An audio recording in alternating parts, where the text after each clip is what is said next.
আসসালামু আলাইকুম প্রিয় চাকরি প্রত্যাশী ভাই এবং বোনেরা, এই মুহূর্তে যে যেখান থেকে আমাকে দেখতে পাচ্ছেন সবাইকে আন্তরিক অভিনন্দন এবং শুভেচ্ছা জানিয়ে শুরু করছি আজকের ভিডিও। বরাবরের মতো আপনাদের কাছে রিকোয়েস্ট থাকবে যে যেখান থেকে এই মুহূর্তে আমাকে দেখতে পাচ্ছেন প্লিজ এই ভিডিওটাতে একটা লাইক করে দিবেন এবং অবশ্যই চ্যানেলে যদি প্রথমবার হয়ে থাকেন তাহলে চ্যানেলটি সাবস্ক্রাইব করে পাশে থাকার জন্য বিনীত অনুরোধ জানাচ্ছি।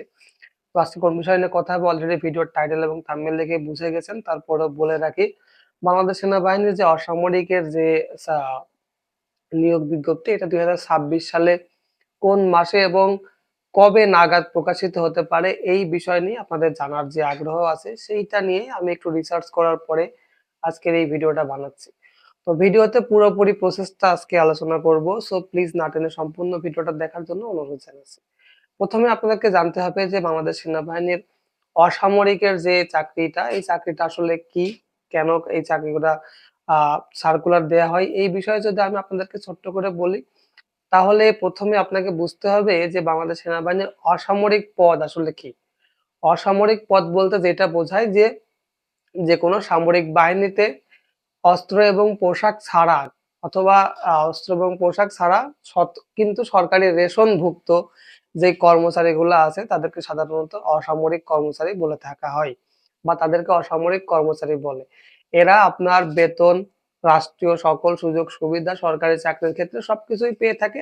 শুধুমাত্র সরকার থেকে ইস্যুকৃত যে পোশাক, অস্ত্র এবং সেই সঙ্গে যে যুদ্ধক্ষেত্রে যে প্রশিক্ষণ, এই প্রশিক্ষণ ছাড়া বাদবাকি সমস্ত কিছুই কিন্তু তারা পেয়ে থাকে।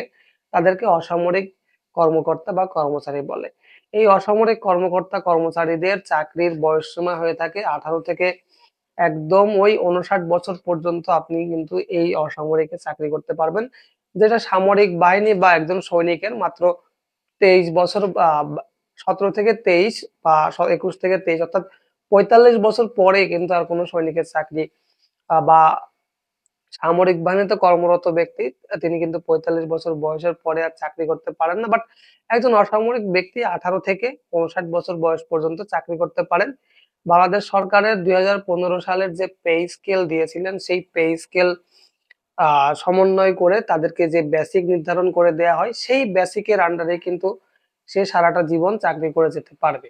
পেনশন সুবিধার কথা যদি বলে থাকি, আপনারা অনেকেই হয়তোবা এই প্রশ্ন করে থাকেন যে অসামরিক কর্মকর্তা কর্মচারী যারা আছেন তারা কি সৈনিকের মতো পেনশন পান কিনা বাংলাদেশ সেনাবাহিনীর কাছ থেকে। 100% পান, এটা খোদ সরকারি। তো এটাতে রেশন, বেতন সবকিছুই আছে, শুধুমাত্র পোশাক এবং অস্ত্র বা যুদ্ধের প্রশিক্ষণটা নেই। এই জন্যই তাদেরকে অসামরিক কর্মকর্তা অথবা কর্মচারী বলা হয়। এইবার যে নিয়োগটা ছিল, এই নিয়োগে অনেকেই পরীক্ষা দিয়েছেন, অনেকে অনেক অভিজ্ঞতা হয়েছে, অনেকে চাকরি হয়েছেন।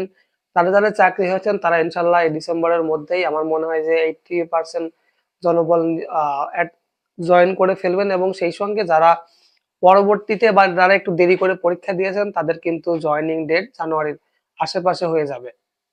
পুলিশ ভেরিফিকেশন অনেকের হয়ে গেছে।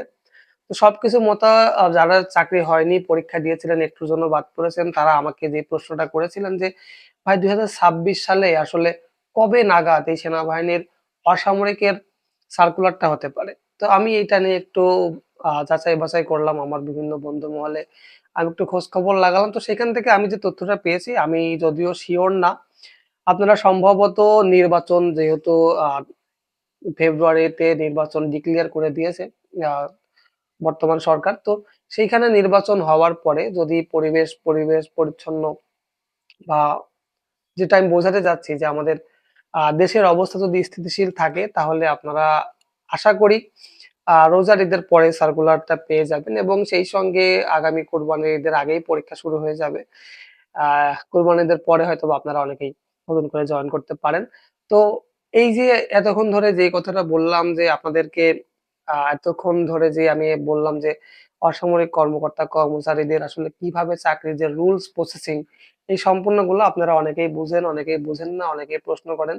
সেই জন্যই আসলে আমি আমার এই ভিডিওতে এই কথাগুলো বললাম। আমি আমার ভিডিওতে সবসময় আপনাদেরকে রিকোয়েস্ট করি যে আমার ভিডিও মন দিয়ে শুনবেন, তাহলে চাকরি সম্পর্কিত বিভিন্ন রকম তথ্য আপনি অবশ্যই জানতে পারবেন। এছাড়াও যদি চাকরি সম্পর্কিত বিভিন্ন রকম প্রশ্ন আপনার থেকে থাকে অবশ্যই এই ভিডিওর কমেন্ট বক্সে কমেন্ট করতে পারেন। অবশ্যই আপনার কমেন্টের রিপ্লাই ভিডিও নিয়ে আমি ইনশাআল্লাহ হাজির হব। আরেকটা কথা আপনাদের সঙ্গে শেয়ার করতে চাই। অনেকের পুলিশ ভেরিফিকেশন হয়ে গিয়েছে, এখনো অনেকের হয়নি পুলিশ ভেরিফিকেশন। তারা আসলে পুলিশ ভেরিফিকেশনটা আসলে কিভাবে হ্যান্ডেল করবেন, এই বিষয়টা নিয়ে আমি ছোট্ট করে একটা কথা বলতে চাই, কারণ এইটা খুবই গুরুত্বপূর্ণ। আমার এক সাবস্ক্রাইবার, উনার নাম হচ্ছে সুরেশ ত্রিপুরা। উনি আমাকে খুব সম্বোধন করেন বড় ভাই হিসেবে। উনার একদম যখন চাকরিটা হয়েছিল, উনি সর্বপ্রথম কিন্তু আমাকেই জানিয়েছিলেন পরীক্ষার হল থেকে যে, "ভাই আমার চাকরিটা হয়েছে।" বাট আনফরচুনেটলি উনি পুলিশ ভেরিফিকেশন থেকে বাদ পড়ে গিয়েছেন। পুলিশ ভেরিফিকেশন থেকে বাদ পড়ার যে প্রধান কারণ, তার মধ্যে একটি হচ্ছে আপনার বাড়ি যদি বর্ডারের আশেপাশে হয়, সেই ক্ষেত্রে আপনি কিন্তু এখান থেকে বাদ যেতে পারেন। অথবা আপনার নামে যদি কোনো আ মামলা থাকে, সেই মামলার কারণে আপনি এখান থেকে বাদ যেতে পারেন, বা আপনি যদি কোনো রাজনৈতিক দলের সঙ্গে যুক্ত থাকেন, তাহলে আপনি অবশ্যই এই পুলিশ ভেরিফিকেশন থেকে বাদ পড়ে যেতে পারেন। অথবা আপনি যে তথ্যগুলো সরকারকে দিয়েছেন, সেই তথ্যের সঙ্গে যদি পুলিশ যখন ভেরিফাই করতে আসবে আপনার বাসায়, সেই তথ্যের সঙ্গে যদি তারা মিল খুঁজে না পায়, এক্ষেত্রেও কিন্তু তারা আপনাকে বাতিল বলে বা বাতিল প্রার্থী হিসেবে কিন্তু গণ্য করতে পারে। তো সুরেশ ত্রিপুরা ভাইয়ের ক্ষেত্রে ঠিক এমনটাই হয়েছিল। উনার হয়তোবা কোনো না কোনো কারণে উনি বাদ পড়ে গিয়েছেন। তো আমি আপনাদের কাছে করজোড়ে রিকোয়েস্ট করব, যাদের কিনা এখনো পুলিশ ভেরিফিকেশন হয়নি, পুলিশের কাছে অবশ্যই সঠিক তথ্য দিয়ে তাদেরকে ভেরিফাই করতে সাহায্য করবেন, এবং অবশ্যই তারা মিষ্টি খাওয়ার জন্য যদি ৳২-১ দাবি করে, সেইটা চাকরির জন্য সদগা হিসেবে দিয়ে দেবেন। ওইখানে বার্গেনিং করার দরকার নেই। আমি চাই না যে শেষ পর্যায়ে এসে আপনার সামান্য ত্রুটি বিচ্যুতির কারণে আপনার এই চাকরিটা থেকে আপনি বঞ্চিত হন। তো আপনাদের কাছে রিকোয়েস্ট থাকবে, পুলিশ ভেরিফিকেশনটা অন্তত আপনারা ১০০ তে ১০০ তে দেয়ার চেষ্টা করবেন। আমি যেটা বোঝাতে চাইছি ইনশাআল্লাহ আপনারা বুঝতে পেরেছেন, কারণ আপনাদের সেই বোঝার ক্ষমতাটা আছে। পুলিশ যদি ৳২-১ মিষ্টি খাওয়ার জন্য চায়, আ অবশ্যই সাথে, সাথে তাদেরকে দিয়ে দেবেন। চেষ্টা করবেন তারা যেন খুশি হয়ে আপনার সঙ্গে খুশিভাবে আ কথা বলে তারা যেন আপনার ভেরিফিকেশনটা শেষ করে। তা নাহলে তারা যদি একটা ঝামেলা বা যদি একটা গন্ডগোল, যদি একটা প্রতিবেদন লিখে দেয়, তাহলে সেক্ষেত্রে কিন্তু আপনার চাকরিটা আর হবে না।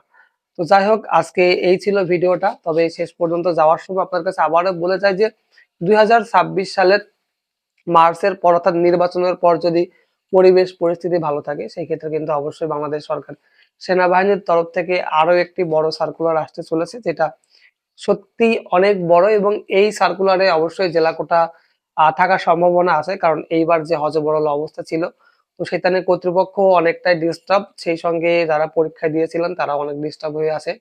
তো আমার মনে হয় এবার জেলা কোটা থাকবে। তো আপনি যে অবশ্যই পরীক্ষার প্রস্তুতি নিবেন, যারা অল্পর জন্য বা সামান্যর জন্য তাদের চাকরি হয়নি, তারা অবশ্যই তাদেরকে রিকোয়েস্ট করব যে আপনারা চেষ্টা করবেন পরবর্তীতে ভালো কিছু করার। তো যাই হোক, আজ আর বেশি কথা বলাচ্ছি না। পরবর্তী ভিডিও দেখার আমন্ত্রণ জানিয়ে আমি রাজ আজকের মতো এখানেই বিদায় নিচ্ছি। সবাই ভালো থাকবেন, সুস্থ থাকবেন। আল্লাহ হাফেজ।